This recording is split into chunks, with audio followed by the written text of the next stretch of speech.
श्री गोवर्धन नाथ की जय हो। श्री गोकुल नाथ जी विरचित श्री हरिराय जी महाप्रभु जी प्रणीत 252 वैष्णवन की वार्ता क्रमांक जो कल को अधूरो હતો 95 रामदास विरक्त ब्राह्मण खंभात के। जो प्रथम तो उनको नाम सुनाई 6 माह तक गिरिराज गोवर्धन की दंडवती शिला के पास अष्टाक्षर की जाप की आज्ञा करी हती। तत्पश्चात आपने ब्रह्म संबंध कराई के पंचाक्षर की आज्ञा करी हती। तत्पश्चात आपने पूछो तो अब तेरो कहा मनोरथ है। जो कहो तो कृपानाथ आपके चरण छोड़ के कहीं नहीं जानो। श्री गुसाई जी ने आज्ञा की नहीं तू साग घर की सेवा करियो महाप्रसाद पाइयो। गई काले निर्वाह એ શબ્દથી અહીંયા આપણે આ પ્રસંગ અધૂરો હતો। પુષ્ટિ માર્ગમાં નિર્વાહ શબ્દ બહુ જ મહત્વનો છે। સ્વયં શ્રી ગુસાઈજીએ મંદિરનું ક્યારે ખવાય કાયમ માટે એ ખુલાસો રેંડા ઉદંબરના પ્રસંગમાં કરેલો। રેંડા ઉદંબર કપડવંજનો છે, વિરક્ત છે, પણ એની પાસે ધન છે। એટલે જ્યારે આવ્યો ને 4 કે 5 દિવસ સુધી મહાપ્રસાદ લે છે વૈષ્ણવો, એવો એક આપનો ત્યાં આજ્ઞાનો એક પ્રકાર છે। પછી બધા વિવેક સાથે પોતાની રીતે સિદ્ધ કરી અને લેતા હોય છે। અને ખબર નહીં એટલે એને એમ કે અહીંયા તો રોજ લઈશું જ્યાં સુધી એને ટૂંકમાં એને આસક્તિ ગુસાઈજીમાં કેવી છે, ગજબ આસક્તિ। એ પ્રસંગ આવશે ત્યારે સમજાશે કે આવી કૃપા ગુસાઈજીએ જે રેંડા ઉદંબર પર કરી છે એવી તો કોઈ પર નથી કરી। એક તો 45 વર્ષની ઉંમર છે, એને સામેથી જ કહ્યું કે તને ગોકુલમાં કઈ અનુભવ થયો? તો કે ના, આપ કૃપા કરશો તો થશે। તો કે કાલે તું યશોદા કૂપ એટલે કે રમણરીતિ જજે, ત્યાં થશે। પછી સાક્ષાત કૃષ્ણ બલરામ વેણુનાદ કરતા પધાર્યા, પણ એ દર્શન જીરવી ના શક્યો। એટલે કહ્યું કે આવું કેમ થયું? ત્યારે કહ્યું કે તે વૈરાગ્ય ધારણ કર્યો છે પણ કાચો છે, લગ્ન કર। તો કે 45 વર્ષે મને કોણ આપશે? તો કે આપશે। એટલે આપના વચનથી એને પત્ની પણ મળી અને બાળક પણ થયું। પણ આસક્તિ કેવી ગજબની કે ગુસાઈજીએ વચન આપેલું કે જરૂર તને તારો ભાવ મનોરથ છે એ પ્રમાણે તું મારી પાસે જ રહીશ। અને જે વખત સમય થયો આપે જ કૃપા કરી ગુસાઈજીએ, ત્યાંથી એણે પોતાની પત્નીને કહ્યું કે હું તો હવે ગુસાઈજી પાસે જઉં છું। તો એની પત્નીએ માયાના બંધન જે ગુસાઈજીએ તોડ્યા છે, આ ખરેખર એવી કૃપાનો માર્ગ છે કે જે અશક્ય અસંભવ છે। અને તરત પેલીએ કીધું કે હા, હું જાણું છું કે તમને ગુસાઈજી પ્રત્યે આસક્તિ છે, ભલે જાઓ।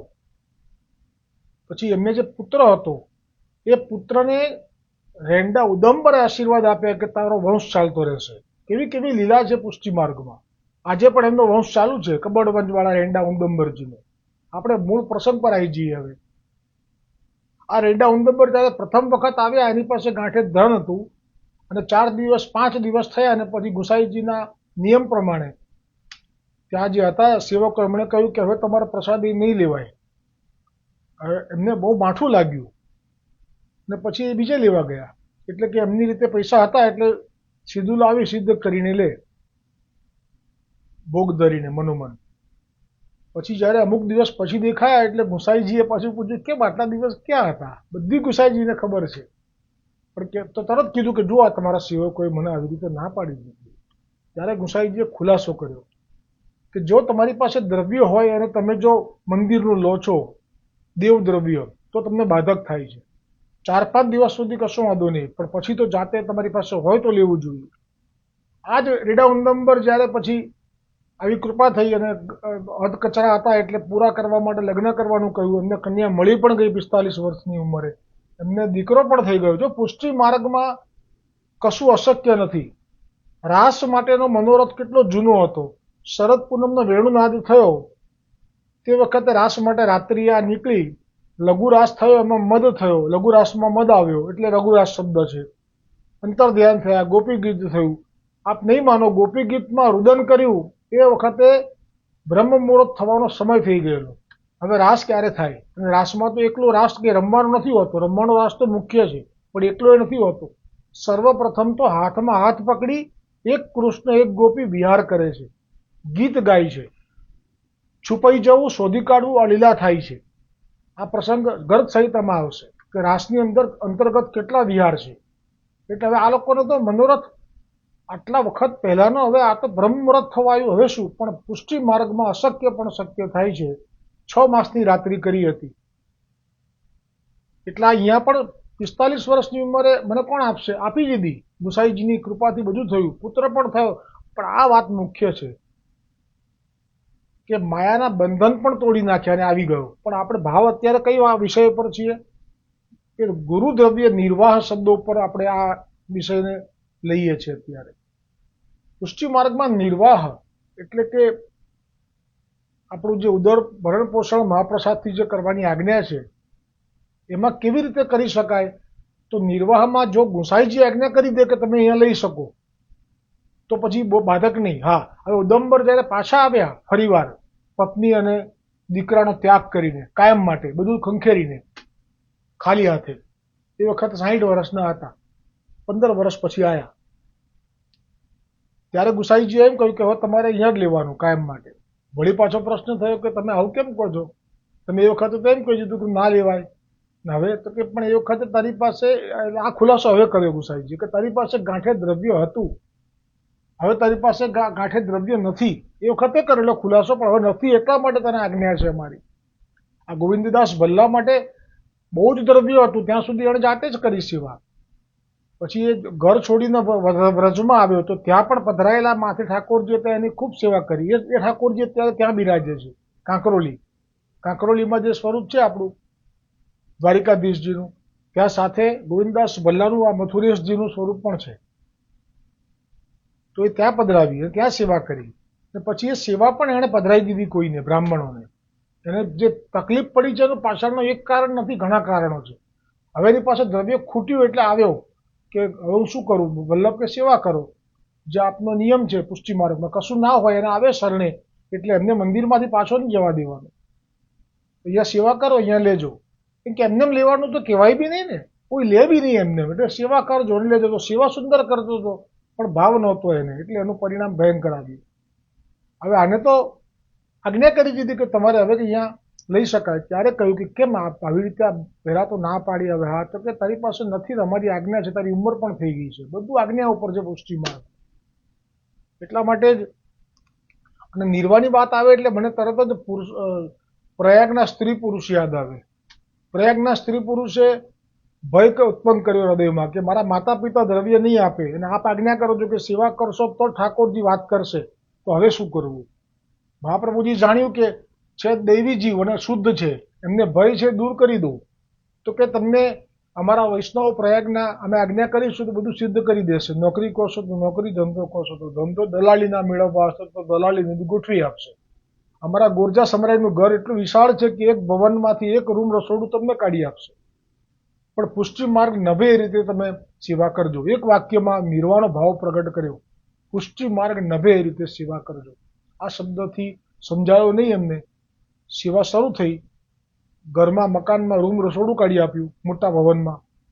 ઠાકોરજી માટેનું સિંહાસન સિદ્ધ થયું, ઠાકોરજી માટેનું સાહિત્ય સિદ્ધ થયું, ઠાકોરજીની સામગ્રી માટેની જગ્યા સિદ્ધ કરવાની પણ જુદી. ઠાકોરજી પણ કોઈ વૈષ્ણવે મહાપ્રભુજીને નામધારી વૈષ્ણવો તો એણે લાવી આપ્યા. ઠાકોરજીને પુષ્ટ કરીને મહાપ્રભુજીની કૃપાથી સેવા શરૂ થઈ. વૈષ્ણવે કહ્યું કે આપ ચિંતા ના કરતા, અમે બધું એમનું લૌકિક સિદ્ધ કરી દઈશું. મહાપ્રભુજીની આજ્ઞા હતી એટલે લૌકિક સિદ્ધ થઈ ગયું બધું. હવે જે આજ્ઞા હતી કે પુષ્ટિ માર્ગ નભે એ રીતે સેવા કરજો, એક આ આજ્ઞા. અને એ લોકોની વિનંતી હતી કે ઠાકોરજી અમારી સાથે બોલે એ જ અમારો મનોરથ છે, બીજો અમારો કોઈ મનોરથ નથી. ત્યારે મહાપ્રભુજીએ કહેલું કે જો સેવા કરશો ભાવથી તો ઠાકોરજી બોલશે. એ વખતે બોલતા હતા, ગુસાઈજી લીલા કરી ગયા એ પહેલા. હવે જ્યારે સેવા શરૂ થઈ, બધું થયું, પણ કોઈ સેવામાં સાનુભાવતા બતાવતા નથી. એકદમ ક્રિયાવત સેવા ચાલે છે, પણ આજ્ઞા છે એટલે વિશ્વાસ છે. તો આ સમય એટલો ગયો, ત્યાં સુધીમાં પુષ્ટિ માર્ગ નભે રીતે સેવા કરજો એ એમના સમજમાં આવ્યું જ નહીં.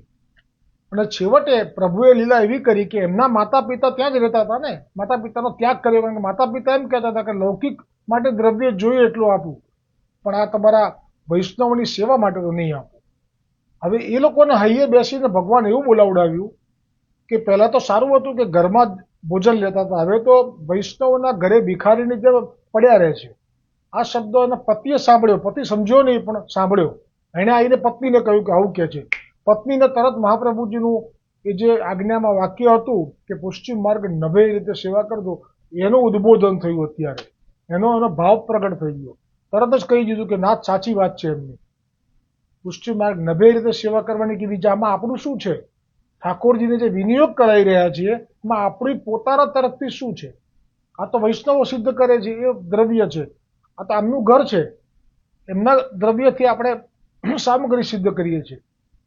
બસ આ કેટલો મહત્વનો પુષ્ટિ માર્ગમાં નિયમ છે મહાપ્રભુજીનો. કેટલું સુંદર આપે આજ્ઞા કરી કે સમય આવીને સમજાય. એમને સેવા બી કરાવવી છે, પણ અત્યારે ભય છે તો પહેલાં ભયથી મુક્ત કરી પહેલાં સેવા એકવાર શરૂ તો થઈ જાય પછી આપ સમજાશે. ને એવું જ થયું. તરત કહ્યું કે હવે આપણે ચાલો અહીંથી, તમે જે મહેનત કરીને લાવશો, રંચક તો રંચક, પણ હવે આપણી સેવા આપણે કરીએ. અને એ વખતે એના પતિએ કીધું કે તે ધર્મ રાખ્યો તો તને ધન્ય છે. આવું સુંદર બે પતિ પત્ની વચ્ચે સમન્વયતા હતી. અને ત્યાંથી ચાલ્યા. એ વખતે સાસુને થયું કે શું અમારાથી અપરાધ થયો? ત્યારે ગોરજા સમરાઈ. એટલે ત્યારે વહુએ કહ્યું કે ના, હવે એ સમજ્યા કે પુષ્ટિ માર્ગ નભે એટલે શું. આ શબ્દ પાછા એને વાપરે. એ લોકોને શું બોજારૂપ હોય? મહાપ્રભુજી આજ્ઞા કરી હોય, શું બોજો હોય? પણ કહ્યું કે ના, હવે સમજ્યા. હવે વૈષ્ણવ તમે સમજો. આ તમને વલ્લભકુલ તરફથી કોઈ દ્રવ્ય અપાવે છે. માનો કે તમારે કોઈ જગ્યાએ જાત્રાએ જવું છે, તમારી પાસે દ્રવ્ય નથી, પણ તમારી પાસે કંઈક આવડત છે અને તમને આજ્ઞા કરવામાં આવે છે કે તમે અમારી સાથે આવી શકશો, તમારે કંઈ ભરવાનું નથી નછાવર. એટલે તમે જ્યારે લલચાઈ જાઓ છો, તમારી પાસે દ્રવ્ય નથી તો નહીં જવું જોઈએ. અને જો જાઓ છો તો પછી તમે જે વૈષ્ણવોના દ્રવ્યથી તમારું જે યાત્રા થાય છે, આ તમારી બધી જ સેવા એનો બદલો ત્યાં બળી જાય છે. બિના મોલ કો ચેરો, એટલે કે જે કોઈ બદલા વગરની સેવા, એ જ પ્રભુ સુધી પહોંચે છે. એટલે આ જે તમારી સેવાનો સોદો પણ આજકાલ કરતા થઈ ગયા છે કુશળ બધા. નામ લઈ લો કે કોણ, એમ કુશળ છે બધા. તો ક્યારે પણ ઠાકોરજીની જેને માથે સેવા હોય ને, એણે તો એટલીસ્ટ આવું નહીં કરવું જોઈએ કે પુષ્ટિ માર્ગ નભે. ખરેખર એ બે જણાએ જ્યારે પોતાની રીતે શરૂ કર્યું અને એ એક ઓરડી મળી તો પણ હવે એમને સંતોષ છે. જરૂર જેટલું મળી જ રહે છે. જો પુષ્ટિ માર્ગમાં તો મહાપ્રભુજીની આજ્ઞા છે કે તમારે સેવા કરવી છે તો તમને જરૂર જેટલું તો મળી રહેશે. એટલે એ રીતે ચાલુ થયું એમને આવા, પણ કેટલી જરૂર જેટલી. અને એ વખતે એ લોકો બહાર સૂઈ જતા. એક ઓરડી હતી એટલે અંદર જ મંદિર, એની અંદર જ પ્રભુની અને સામગ્રીની એક જ જગ્યાએ મહાવનની ક્ષત્રાણી જેવી સ્થિતિ હતી, અડેલની બ્રાહ્મણી જેવી, એક જ રૂમમાં બધું, પણ પોતે બહાર સૂઈ જાય. પણ ઉનાળો ચાલ્યો, ચોમાસું આવ્યું અને વરસાદ પડ્યો, અને મહાપ્રભુજીનું વચન આ જ હતું કે જો સેવા કરશો મન લગાવીને, અને જો સેવામાં તમે થોડું કષ્ટ ભોગવશો તો પ્રભુ તમારા સાથે વાત કરશે. અને એવું જ થયું. એ બહાર સૂતા હતા, મધ્યરાત્રિ હતી, ઠાકોરજીનો અંદરથી અવાજ આવ્યો બ્રજ ભાષામાં કે અમુકા અંદર આવો, તુમ ભીગ જાઓગે, મોકો આછો નહીં લગ રહ્યો હૈ. આ શબ્દો સાંભળતા જે તડપ હતી એમને, એ હવે પૂરી થઈ. બદલો નહીં થવો જોઈએ.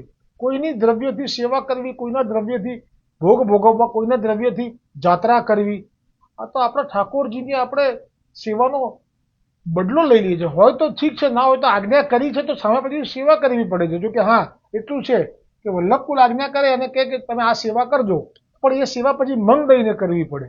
પછી એમ ના લાગવું જોઈએ કે જો અમને સેવા કરવા બોલાયા. બે બાજુ નહીં થવું જોઈએ, એક જ બાજુ. તો પછી સેવા મન દઈને કરવાની તો વાંધો નથી, પણ તમે કશું ના કરો ને એમને જ જાઓ તો પછી સેવાનો બદલો થઈ જાય છે.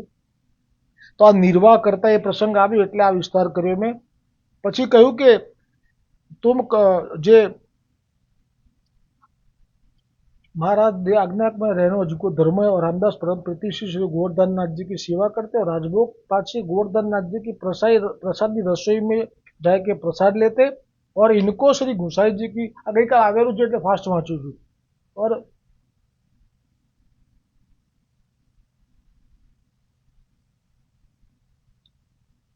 सो वहां महाप्रसाद ले निर्वाह करते। पाछे सांझ को सेन पाछे श्री गोसाई जी की कथा सुनते। पाछे अपनी कोठरी में जाई भगवत वार्ता कीर्तन करते। सो दोई चारी वैष्णव होते सो सुनते। पाछे सबको महाप्रसाद देते। ता पाछे आप चना चबेना खाई के सोई रहते।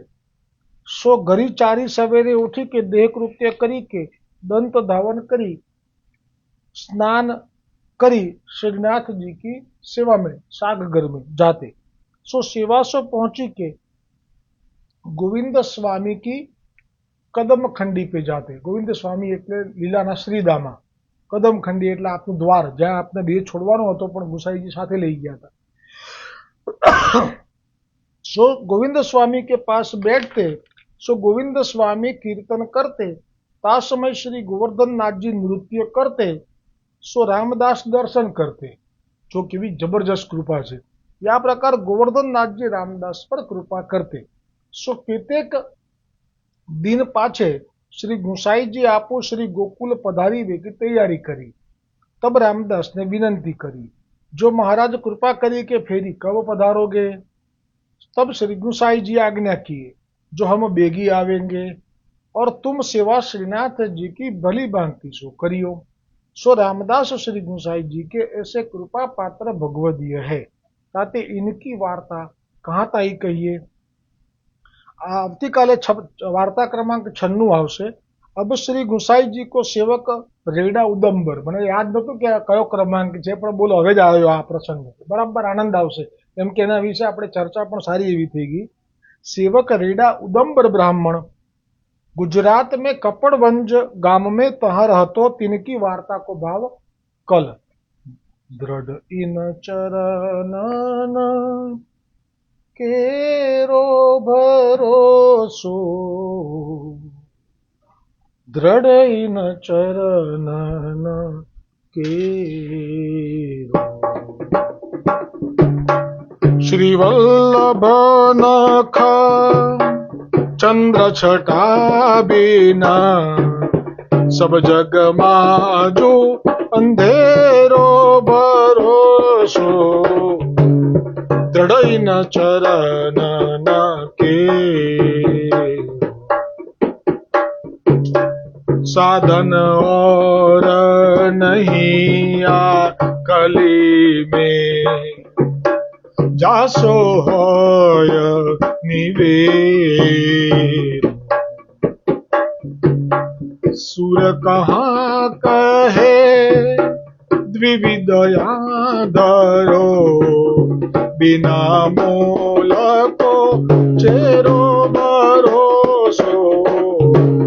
दृढ़ न चरना, दृढ़ न चरना, दृढ़ न चरना। श्री गोवर्धन नाथ की जय, श्री वल्लभाधीश की जय, श्री गोसाई जी परम दयाल की जय, श्याम सुंदर श्री यमुने महारानी जी की जय, वल्लभ कुल परिवार की जय, अपने अपने गुरुदेव की जय, पुरुषोत्तम मास की जय।